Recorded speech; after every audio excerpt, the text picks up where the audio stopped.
Love is supposed to be natural, right? Something humans just feel. But throughout history, people have created some of the most ridiculous, strict, and downright insane rules about love, sex, and relationships. Rules that tell you who you can love, when you can touch, how you should kiss, and even what emotions you're allowed to feel. Some of these rules sound funny, some sound terrifying, and some will make you question humanity's IQ entirely. So today, let's expose the 50 dumbest rules ever enforced. In medieval France during the 1200s, the Catholic Church enforced a bizarre rule. Married couples could only have sex on specific approved days, and there were more forbidden days than allowed ones. Sundays were banned, so were feast days, Lent, Easter week, Christmas season, Fridays, and almost every religious celebration. A priest could even demand confessions about positions and fine couples for anything considered excessive pleasure. Imagine being married, in love, and needing a calendar and permission just to touch your partner. In Victorian England, 1800s, doctors believed sexual attraction was a disease. Women showing desire were diagnosed with female hysteria, treated with terrifying methods like pelvic massages performed by physicians or even forced clitoral cauterization. Men weren't spared. Excessive romantic thoughts were labeled as moral weakness. Couples were instructed to keep their lights off, avoid eye contact during sex, and communicate through written notes afterward. Society convinced people that passion was sin, desire was illness, and emotional expression meant madness. Love was monitored like a dangerous crime. In 18th century Japan, during the Edo period, commoners could only marry within their exact social level. Falling in love with someone from a higher or lower class wasn't just forbidden. It was punishable by death or exile. Samurai marriages required government approval, and even physical affection in public could lead to punishment. Meanwhile, wealthy men were allowed concubines and courtesans, while ordinary couples were watched for signs of improper attachment. Love wasn't a personal choice. It was controlled with fear, paperwork, and class hierarchy. In ancient Rome, marriage wasn't about love. It was a legal transaction and reputation contract. A woman could be divorced simply for speaking too loudly in public, whereas men could cheat freely as long as it wasn't with another man of equal status. Kissing in public was regulated by law, and some periods banned passion entirely because emotional attachment was seen as weakness. Love letters could be used in court as evidence of disobedience. Romance wasn't sacred. Discipline, reputation, and control were. In 1930s Germany under Nazi control, love was filtered through racial laws. A German citizen could not date, kiss, or marry someone considered racially inferior. Even friendships across categories were watched by secret police. Jewish people couldn't marry Germans at all, and breaking these rules could lead to prison or execution. Love wasn't love. It was a government-approved breeding system. Couples needed a certificate confirming their racial purity before marriage. Imagine falling in love only to be told your DNA made affection illegal and punishable. In Puritan colonial America, 1600s, couples were legally supervised. Public displays of affection, even holding hands, could result in fines or public whipping. Kissing outside marriage was considered sexual misconduct. Couples needed community approval before courtship, and families monitored conversations. If someone showed excessive romantic enthusiasm, they could be labeled sinful or mentally weak. Marriage wasn't two hearts connecting. It was a monitored contract designed to maintain order. Passion was disrespectful. Desire was a threat. Only obedience was acceptable. In ancient China during the Qing dynasty, Newlyweds followed the three obediences rule. A woman must obey her father before marriage, her husband after marriage, and her son after widowhood. Romantic choice didn't exist. Marriages were arranged for political or financial benefit, and brides sometimes didn't meet husbands until the wedding. Love letters were suspicious. Emotional expression was seen as instability. The idea of equal partnership wasn't even imagined. Relationships were hierarchy, duty, and silence. Marriage was a lifelong role, not a connection. In 1950s United States, interracial marriage was illegal in many states. Police could arrest couples simply for holding hands. A white person dating someone black, Asian, or Native American could lose their job, be denied housing, or be beaten in public. Some states classified interracial love as a felony punishable by prison. Courtrooms declared love unnatural based on skin color. Two people could share passion, loyalty, and connection, but society declared their relationship criminal. Love required courage because the law demanded separation, fear, and silence. In Saudi Arabia before 2018 reforms, unrelated men and women couldn't meet, text, or speak privately. Dating was forbidden. Even engagement required family supervision. Love letters, secret calls, or public affection could lead to arrest by religious police. Women couldn't decide marriage without male guardian approval, and running away to escape forced marriage was treated as a crime. Romance wasn't a journey. It was restricted territory. The heart could want something, but the law and culture could silence it completely. In ancient Greece, marriage wasn't considered emotional, it was practical. Men often married for social structure, but passionate love was sometimes expected outside marriage. A woman's loyalty, obedience, and silence mattered more than affection. If a wife expressed strong desire, she could be labeled unstable or unfeminine. Meanwhile, husbands faced almost no moral consequences for emotional or physical relationships beyond marriage. Love was categorized, controlled, and assigned roles. Emotion didn't guide relationships. Politics, power, and reputation did. In medieval Italy, especially in Florence, a woman could be fined or imprisoned for rejecting a marriage proposal approved by her family. Love wasn't a choice, it was a strategic alliance.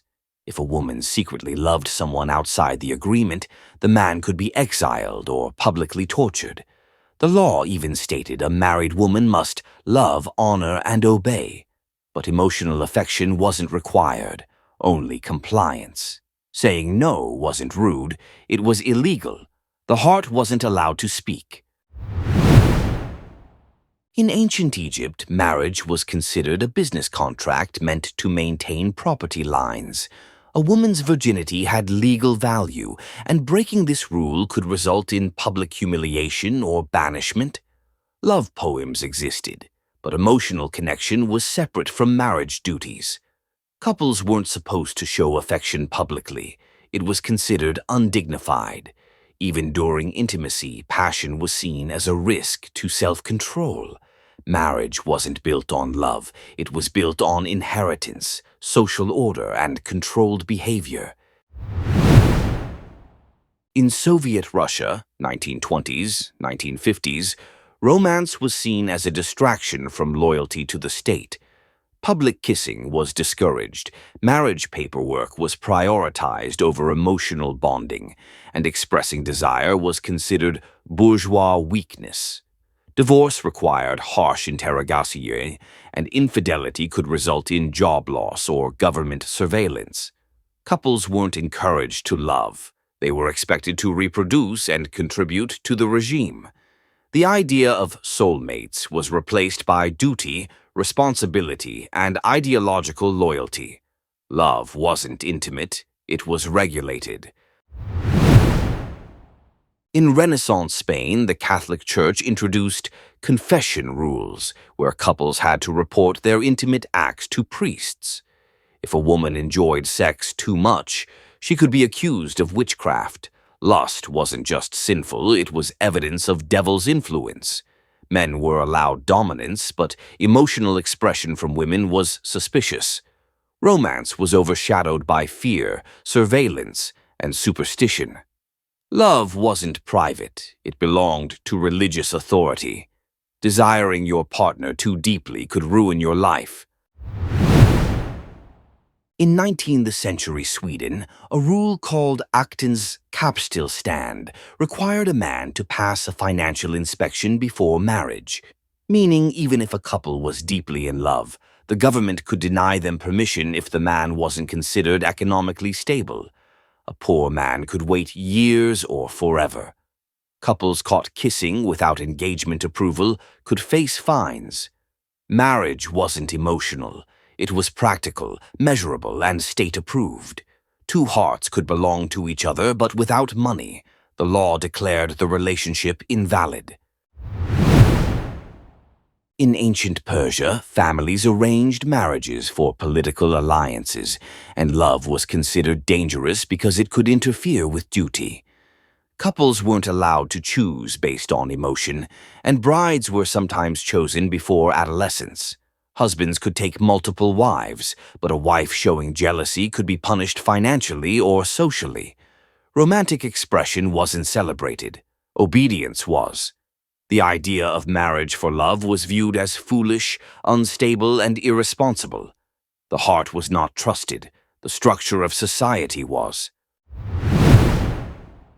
In 1800s Ireland, the Catholic Church enforced a rule called the boarded bed, where newlyweds had to sleep with a wooden plank between them for weeks to prevent early physical intimacy. Couples could talk, bond, and stare at each other, but not touch. The rule claimed to encourage patience, holiness, and emotional restraint. Passion was considered spiritually dangerous. Marriage was allowed, but desire needed permission. Imagine lying inches from the person you love, but a cold piece of wood legally separated your bodies. In Imperial Russia, noble families used marriage brokers to negotiate unions like business deals. Two people could be engaged without ever speaking, and if one tried to break the engagement, they could be socially ruined. Women, especially, had no say. Rejecting a match could lead to confinement or forced isolation. Love letters were supervised. Chaperones monitored every conversation, and emotional attachment was considered reckless. Marriage wasn't a bond of hearts. It was a transaction of power, wealth, and lineage.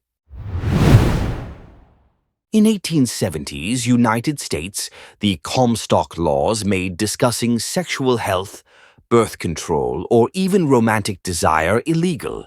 Lovers couldn't send passionate letters through the mail without risking arrest. Married couples weren't allowed to openly talk about intimacy, even for medical reasons. Expression of desire was labeled obscene, corrupt, or immoral. The government decided what emotions were allowed and which were criminal. Love wasn't a natural conversation. It was something hidden behind silence, fear, and censorship. In Korea, under the Joseon dynasty, Confucian law dictated strict separation between genders.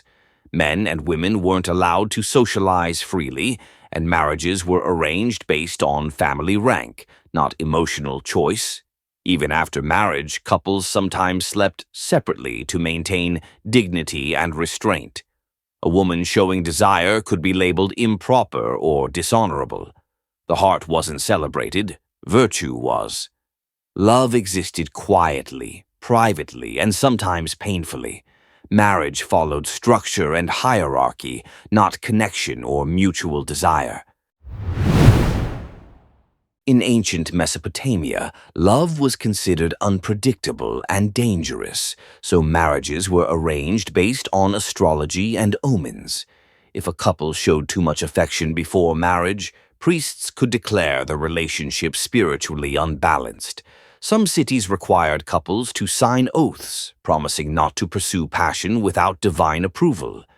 Even after marriage, intimacy had rules tied to lunar phases. Love wasn't free, it was supervised by gods, priests, and fear.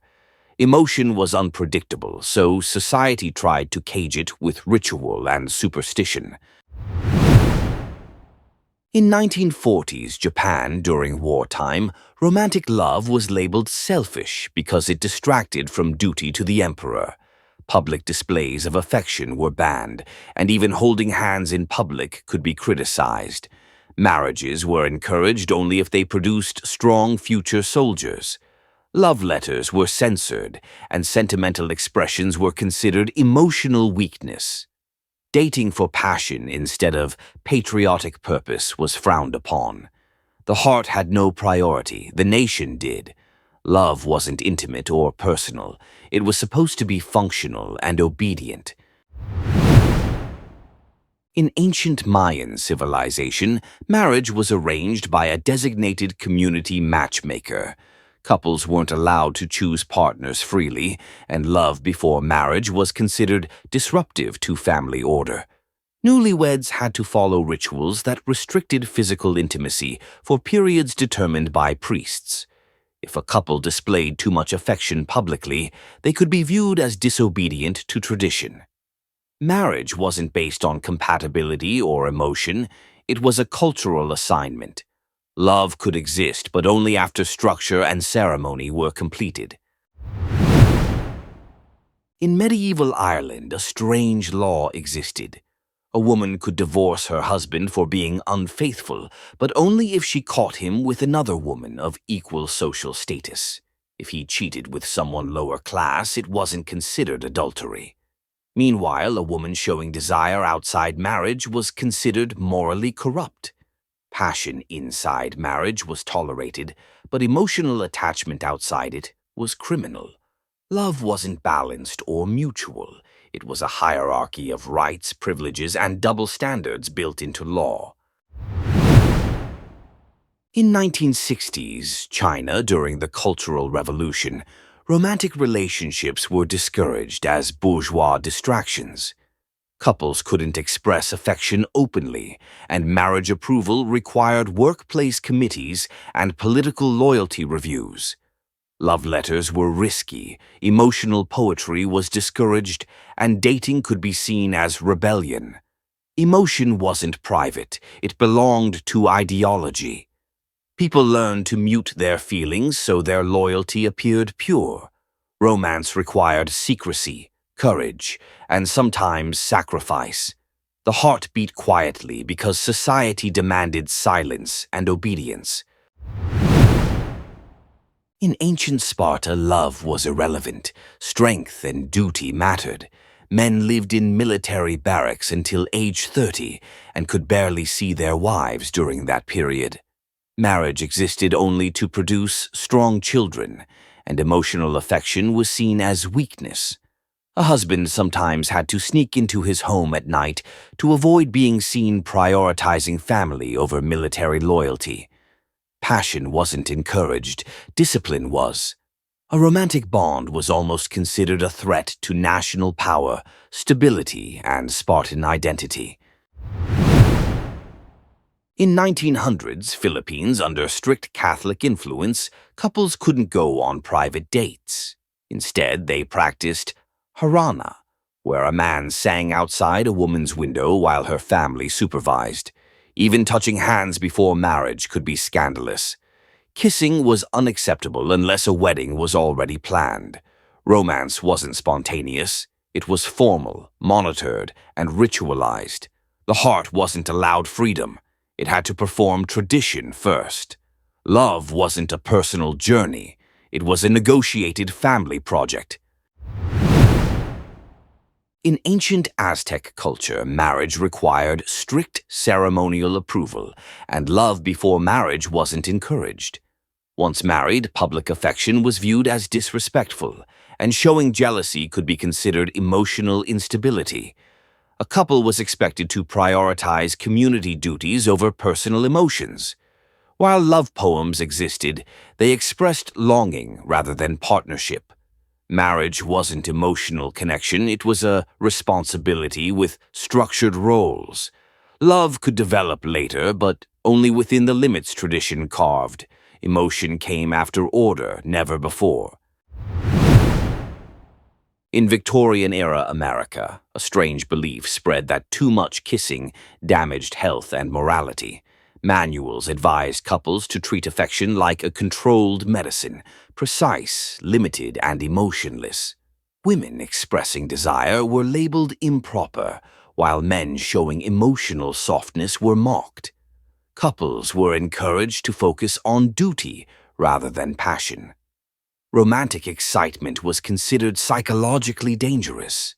The heart was allowed to beat, but quietly, politely, and within acceptable rules written by anxious, fearful morality. In Polynesian Samoa before modern reform, love was secondary to family alliances. Couples couldn't decide marriage alone. Elders negotiated agreements. A bride's virginity was publicly verified in some villages, and emotional relationships outside approved arrangements could lead to shame, rituals, or exile. The heart might want a person, but the family wanted status, security, and honor. Romance wasn't private. It belonged to community judgment. Marriage existed to strengthen lineage and reputation, not to protect emotional connection or individual happiness. In ancient Hindu kingdoms, especially under strict Manusmriti interpretations, people of different castes were forbidden to marry. A Brahmin marrying a lower caste partner could lose social standing, property, or even be exiled. A woman marrying outside caste hierarchy faced harsher consequences, sometimes death. Love wasn't seen as spiritual connection. It was regulated by birth status. Desire didn't matter, compatibility didn't matter. The heart had no legal value. A relationship wasn't judged by emotion, but by whether society approved the bloodline combination. In Victorian Russia, young couples weren't allowed to talk privately before marriage. All communication had to occur under family supervision. Even letters needed approval, and romantic poetry was considered suspicious. A woman could lose her reputation simply for smiling too warmly at a man. Marriage wasn't built through conversation. It was arranged based on family status and financial expectations. Love was supposed to grow in silence, after the vows, not before. Emotion was something that needed permission, not something allowed to form naturally. In medieval Islamic Andalusia, love poetry flourished in secret, yet couples couldn't choose their partners freely. A woman attempting to marry for love could be overridden by her guardian, even if the man was honorable and loyal. Public affection, flirtation, or unsupervised meetings were forbidden. Marriage wasn't about passion. It was about lineage, stability, and religious order. The tragic irony, the same culture that produced some of the world's most beautiful love poetry, rarely allowed lovers to follow their own hearts. In early 1900s, England, a strange rule punished women who kissed men before formal engagement. A woman seen kissing the wrong man could be labeled ruined or impure, even if the kiss was consensual. Men faced mild judgment, but women were socially destroyed. Newspapers published moral stories of girls whose futures collapsed because of one impulsive kiss. Love wasn't a shared moment. It was a dangerous transaction where a woman's entire future could collapse over a single emotional decision. In ancient Hebrew tradition, marriages required betrothal contracts signed long before affection could develop. Breaking the engagement wasn't a simple emotional choice. It required legal divorce. A woman couldn't initiate separation easily, and often needed male witnesses. Even after marrying, love wasn't prioritized. Stability and religious duty mattered more. The heart had limited influence. Marriage wasn't the beginning of love. It was the beginning of obligation, routine, and expectation. Emotion could follow, but structure always came first. In ancient Babylon, if a wife was accused of infidelity, even without proof, she could be thrown into the river to prove innocence. If she survived, the gods were believed to have protected her. Men, however, rarely faced punishment for affairs. Love didn't operate through fairness. It operated through fear and superstition. Marriage wasn't emotional safety. It was a system controlled by divine judgment rituals. The heart wasn't free. Survival and reputation dictated its boundaries. In upper-class Victorian Germany, couples weren't supposed to speak about emotions before engagement.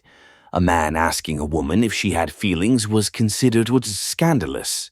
Instead, families negotiated quietly while the couple pretended not to care. If a woman expressed romantic interest first, she was labeled desperate and unruly.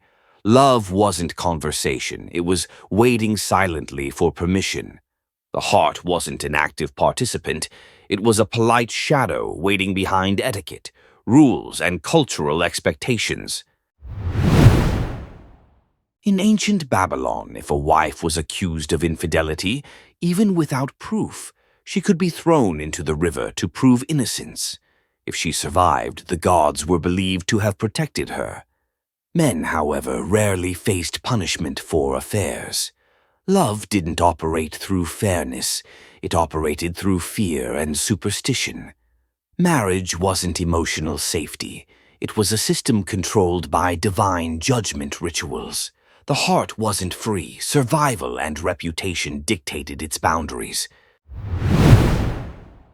In upper-class Victorian Germany, couples weren't supposed to speak about emotions before engagement.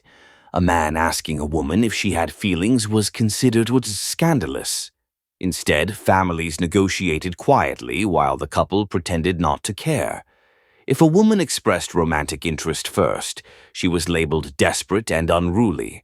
Love wasn't conversation. It was waiting silently for permission. The heart wasn't an active participant. It was a polite shadow waiting behind etiquette, rules, and cultural expectations. In medieval Jewish communities in Europe, the shadchan, matchmaker, controlled marriages, and emotional preference rarely mattered. A man could annul a marriage contract if he later claimed the bride wasn't physically appealing, but a woman couldn't do the same. Public affection was discouraged, and romantic longing outside the arrangement was treated as moral rebellion. Love didn't guide partnership. Negotiation did. Hearts didn't choose, families did. The relationship wasn't about emotional fulfillment. It was about community structure, religion, and obligation. In early 1800s France, a husband had legal authority to kill his wife if she was caught in adultery, but if a wife discovered her husband cheating, she legally had to remain silent unless he brought his mistress into their shared home. Love didn't offer protection. Law protected male ego. Passion wasn't equal territory. It was a battlefield where one gender held power. Emotion didn't matter. The law declared whose heart mattered and whose pain was irrelevant in the structure of marriage. In Tudor England, especially under Henry VIII, marriage wasn't a sacred bond. It was a political weapon. A queen could be executed for alleged infidelity based only on rumors, while the king freely pursued mistresses without consequence.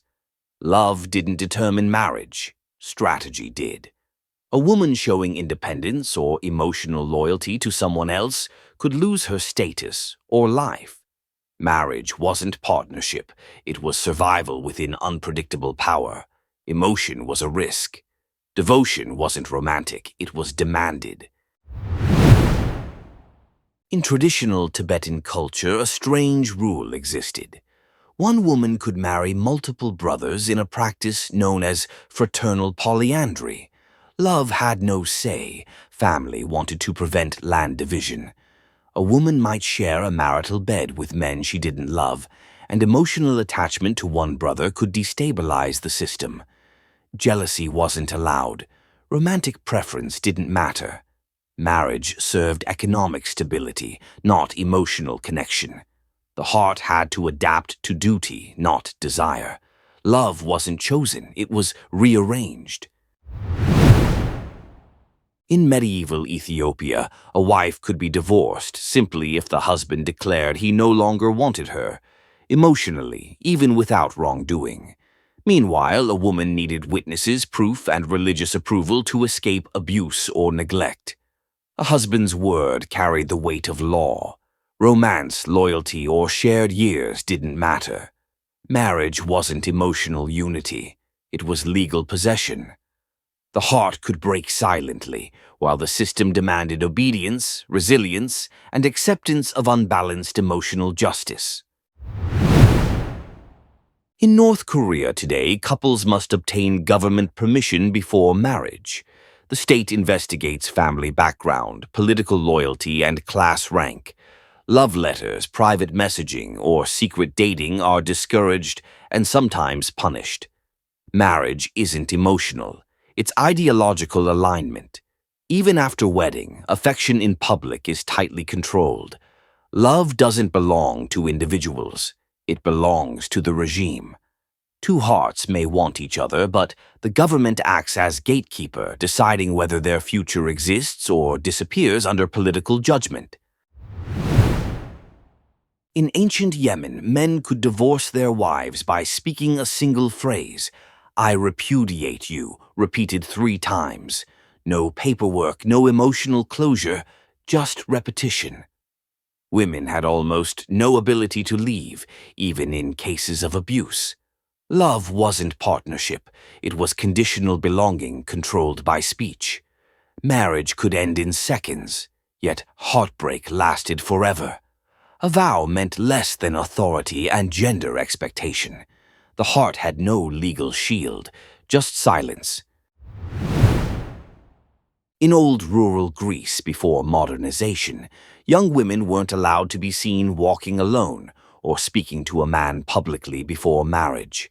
If a woman laughed too freely or stood too close, people assumed she lacked purity. Reputation was currency, and one rumor could destroy future marriage prospects. Love wasn't exploration, it was caution, silence, and fear. Relationships weren't built through connection, they were built through secrecy, pressure, and compliance with cultural standards no one dared question. In Afghanistan, under strict traditional tribal law, especially before 2001 reforms, girls could be forced into marriages as repayment of family debts or tribal agreements called bad. A girl could be married off to stop a conflict, not because of love, but because her body represented negotiation. Saying no wasn't considered a right. Emotional preference didn't matter. Marriage was a tool to maintain peace or loyalty between tribes. The heart wasn't consulted. It was traded, exchanged, or sacrificed for family honor. In Thailand, during early Siamese rule, women weren't allowed to choose husbands freely if their family had arranged a political or financial alliance. Even after marriage, a woman showing strong emotional connection could be seen as distracting the husband from societal obligations. Love wasn't a priority. Stability and lineage were. Public affection was taboo. Romantic desire was whispered, hidden, or ignored. The heart could feel truth, but silence was required, so culture remained untouched. In ancient Norway, Viking marriages weren't based on love. They were economic and strategic alliances. A woman could be claimed by a man if negotiations succeeded, and her feelings held no legal value. If she resisted emotionally, the family could override her objections. Love wasn't a force of choice. It was tolerated only after duty, wealth, and alliances were secured. Marriage was a structure built on survival, not emotion.